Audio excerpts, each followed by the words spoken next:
आज हमारा टॉपिक है मेटालिक बॉन्डिंग। भाई मेटालिक बॉन्डिंग क्या चीज़ होती है, आइए इसको देखते हैं, इसका कॉन्सेप्ट बनाते हैं। आपको तो सब मालूम ही है कि मेटल जो होता है, मेटल जो है वो उनके पास जो वैलेंस इलेक्ट्रॉन होता है वो डीलोकलाइज होता है, ठीक है। तो अब इससे मेटालिक बॉन्डिंग का क्या ताल्लुक़ है, इसका बेसिक कॉन्सेप्ट क्या है, इसको आइए समझते हैं। समझने के लिए हम एग्ज़ाम्पल लेंगे सोडियम की। आप देख सकते हैं सोडियम में 11 इलेक्ट्रॉन है और एक वैलेंस इलेक्ट्रॉन है। हर सोडियम एटम में एक वैलेंस इलेक्ट्रॉन है। अगर वो डीलोकलाइज हो जाएगा तो सोडियम बिकम पॉजिटिव। तो ये एक क्रिस्टल लेटिस है सोडियम मेटल की।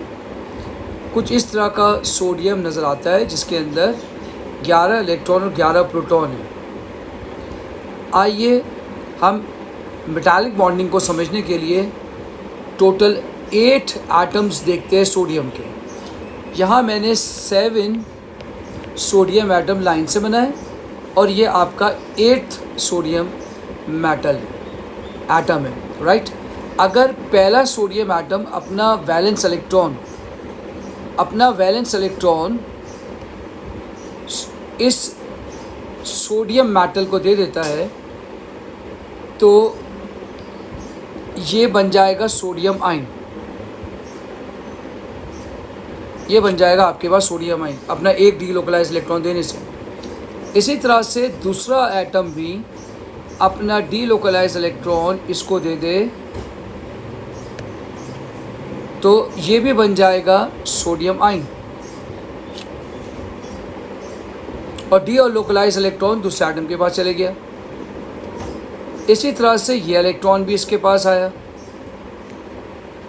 इसी तरह से इस वाले का भी एक डीलोकलाइज इलेक्ट्रॉन इधर आ गया। बाकी सारे के सारे एटम्स ने अपना डीलोकलाइज इलेक्ट्रॉन इस 8वें वाले मेटल को दे दिया। सब ने अपना डीलोकलाइज इलेक्ट्रॉन इसको दे दिया। सब ने अपना डीलोकलाइज इलेक्ट्रॉन एक दे दिया, इनको अपना डीलोकलाइज इलेक्ट्रॉन आखिरी वाले एटम को दे दिया।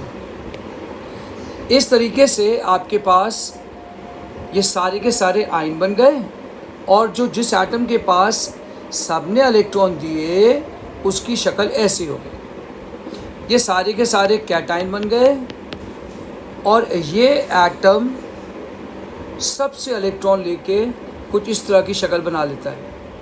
अब इस एटम के पास 11 प्रोटॉन है और 18 इलेक्ट्रॉन है। हाईली अनस्टेबल होगा, 11 प्रोटॉन 18 इलेक्ट्रॉन, हाईली अनस्टेबल।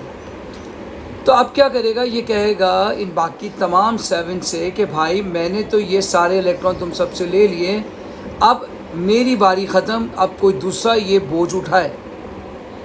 अब हल्के हल्के बारी बारी ये सारे अपने इलेक्ट्रॉन ले लेंगे और किसी दूसरे एटम को दे देंगे। इसी तरह से ये डीलोकलाइज इलेक्ट्रॉन होते जाएंगे सारे के सारे, जो किसी एक एटम के पास नहीं रहेंगे, किसी एक एटम के पास नहीं है।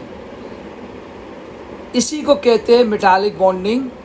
ये देख सकते हैं ये सारे डीलोकलाइज इलेक्ट्रॉन है, सारे डीलोकलाइज इलेक्ट्रॉन है और ये सारे वो कैटाइन हैं जो इलेक्ट्रॉन देने की वजह से बने।